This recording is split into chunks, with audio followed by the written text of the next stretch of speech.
कई सारे प्रोडक्ट इस सेगमेंट में आपको मिल जाते हैं, वह उसके लिहाज से ज़्यादा माइलेज दे रहा है। ये बहुत ही फुर्ती वाला स्कूटर है, मतलब फुर्ती से भरा हुआ है कि जिन परिस्थितियों में आप स्कूटर चलाते हैं मैंने उसके इर्द गिर्द ही इसको रखा है। जिस तरह की वैश्विक परिस्थितियां बन रही हैं, माइलेज सबके लिए मैटर करता है। पेट्रोल की कीमतें आसमान छू रही हैं, सोने के भाव हो रही हैं, कहना गलत नहीं होगा। तो जैसे ही मेरे पास सुजुकी की एवेनिस 125 आई तो मेरे जहन में सबसे पहला सवाल आया, ये स्कूटर देता कितना है, क्योंकि ये सबके लिए एक अहम सवाल है। तो मैं सबसे पहले क्या कर रहा हूँ, इसको लेकर निकल पड़ रहा हूँ माइलेज टेस्ट करने और आपको बताऊंगा कि 1 लीटर पेट्रोल में ये कितनी दूर तक का सफर तय कर सकती है। चलिए शुरू करते हैं इस वीडियो को और आपको देता हूँ ये वाला जवाब।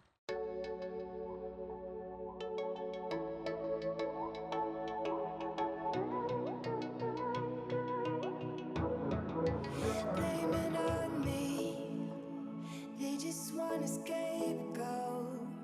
I just tried to fit in. You've got to beg just to get in line. The fights, the lies. जब मैं इसे लेके निकला था दिल्ली से तो वहाँ पर काफ़ी ट्रैफिक हो रहा था और दिल्ली में ही मैंने पूरा टैंक फुल करवाया माइलेज टेस्ट करने के लिए। और जब वहाँ से मैं लेके इसे चला तो बहुत सारे ऐसे रास्ते आए जहाँ पर आप बोल सकते हैं कि बम्पर टू बम्पर ट्रैफिक है, लेकिन अच्छी चीज़ क्या लगी, ये बहुत ही फुर्ती वाला स्कूटर है, मतलब फुर्ती से भरा हुआ है।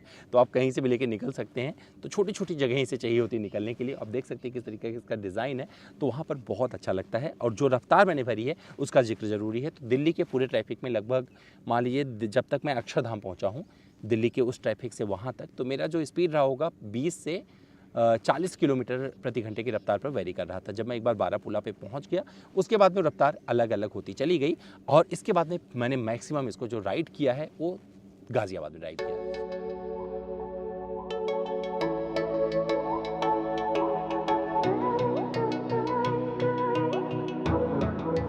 गाज़ियाबाद में मैंने जो रफ्तार पकड़ी 80 की स्पीड पर इसे मैंने चलाया और जब मैं शुरू में चला रहा था normal bumper to bumper traffic या नॉर्मल ट्रैफिक में तो 60 से 80 किलोमीटर प्रति घंटे की रफ्तार के बीच में इसे मैं चला रहा था।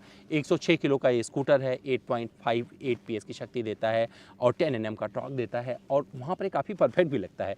और इन सब चीज़ों का जिक्र करूँगा कि कैसे बिहेव करता है, ऑफ रोडिंग में कैसे चलता है, ये सब कुछ बताऊँगा मैं अपने रिव्यू में। जब इसका अभी डिटेल रिव्यू आना है, आप सवाल करके रखिएगा। अगर कोई सवाल आपके पास एक्स्ट्रा है जो चाहते हैं मैं कवर करूं तो उसे बाद में आप भेज दीजिएगा। लेकिन अभी यहाँ पर सिर्फ माइलेज का जिक्र होगा, क्योंकि जिन परिस्थितियों में आप स्कूटर चलाते हैं मैंने उसके इर्द गिर्द ही इसको रखा है। पूरी राइडिंग 50 किलोमीटर की उसी के इर्द गिर्द रही है। दिल्ली का ट्रैफिक मिला, गाज़ियाबाद का ट्रैफिक मिला, गाज़ियाबाद के खुले रास्ते मिले और दिल्ली के खुले रास्ते मिले। वहाँ से निकलते हुए जब इस एवेनिस को मैंने उस लिमिट तक पहुँचाया जहाँ पर मैं माइलेज टेस्ट निकाल सकूँ, तो वहाँ पर मुझे बहुत सारी चीज़ें अच्छी लगी।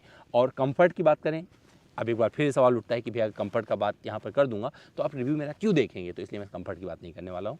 बस मेरे जैसा आदमी जिसकी हाइट 6 फीट से ज़्यादा है उसने इस स्कूटर को काफ़ी दूर तक चलाया है। काफ़ी दूर तक बोले तो आपको किलोमीटर बता चुका हूँ।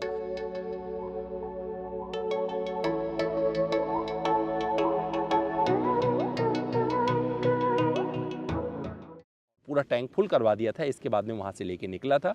और अब तक क्योंकि इसका जो टैंक साइज़ है 5 लीटर के आसपास है और जितने भी स्कूटर इंडिया में बिकते हैं उनका साइज़ यही होता है। जब कंपटीशन में उठा के देखते हैं तो मुझे लगता है कि माइलेज के मामले में आपको तब इससे कंपेयर कर पाएंगे अच्छे तरीके से, क्योंकि मैं देख रहा था अभी कोई भी ऐसा वीडियो नहीं आया है जिसने प्रॉपर माइलेज टेस्ट किया हो। तो उस लिहाज से ये स्कूटर बेस्ट हो सकता है, क्योंकि जिस तरीके का इसका रिफाइनमेंट है, जब आप बैठते हो जिस तरीके से फील होता है, जब आप ट्रैफिक में लेके चल रहे होते हो। कुछ जगह पर तो मैंने पिलियन किया, लगभग मान के चलिए 15-20 किलोमीटर के आसपास मेरे स्कूटर पर कोई पिलियन बैठा था, जिससे मैं जानना चाह रहा था कि जब माइलेज निकले तो सारी परिस्थितियां कवर हो जाएं जिसके आधार पर आप ये बना पाएं कि भैया स्कूटर कितना माइलेज दे सकता है। और आपके पास इस वीडियो में अंत में एक परफेक्ट जवाब होगा और एक परफेक्ट माइलेज होगा।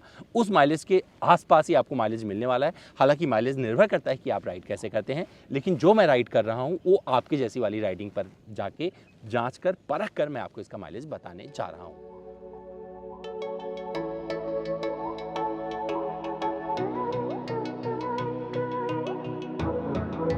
Blaming on me, they just want a scapegoat. I just tried to fit in. You've got to beg just to get in line. The fights, the lies. I just tried to be good. You've got to break to get out of the woods. तो जिसका आपको जवाब चाहिए वो जवाब मेरे पास आ चुका है इस स्कूटर को 50.6 किलोमीटर चलाने के बाद में। और 50.6 किलोमीटर चलाने के बाद में जो पेट्रोल इसमें मैंने डलवाया है वो है 1.09 लीटर, यानी कि 46.33 किलोमीटर प्रति लीटर का माइलेज इस सुजुकी एवनिस ने दिया है। इस लिहाज से मुझे लगता है काफ़ी इंप्रेसिव है, क्योंकि जिन जिन रास्तों से मैं गुजरा हूँ उसके हिसाब से मुझे लगता है एक बढ़िया माइलेज मुझे मिला है। अगर इस जगह पर मैं कोई और स्कूटर लेके माइलेज टेस्ट कर रहा होता तो हो सकता है रिजल्ट कुछ और होता है। इसका जो सीधा मुकाबला है टीवीएस की एनटॉर्क, जुपिटर 125, इसके अलावा और कई सारे प्रोडक्ट इस सेगमेंट में आपको मिल जाते हैं, वह उसके लिहाज से ज़्यादा माइलेज दे रहा है। और शुरू से ही मैंने आपको बताया है, जिक्र किया हुआ है कि सुजुकी के जो स्कूटर है, सुजुकी का जो रिफाइनमेंट है वो कहीं बेहतर है और कंपनियों से जो इंडिया में अपने प्रोडक्ट को बेच रही हैं। तो इस लिहाज से माइलेज में फ़िलहाल इतना ही। और अब आपको पता चल गया है कि ये कितना महंगा होने वाला है, कितना सस्ता होने वाला है। जब आप खरीदने जाएंगे ना तो ये एग्जैक्ट माइलेज है, क्योंकि ये ब्रिम टू ब्रिम किया है। पहले टैंक भरवाया है, इसके बाद में फिर वही टैंक भरवाकर फिर मैंने बता दिया आपको माइलेज मुझे कितना मिला है। तो दोस्तों उम्मीद करता हूँ मेरा ये वीडियो, ये मेहनत पसंद आई होगी। फिर मुझसे कुछ रह गया है ना, कुछ छूट गया है तो कोई बात नहीं, कमेंट करिएगा और पूछिएगा, पूरे अधिकार के साथ में आप तक जवाब जरूर पहुँचेगा। अपना ध्यान रखिएगा, कल फिर आता हूँ कुछ और लेके आपके लिए।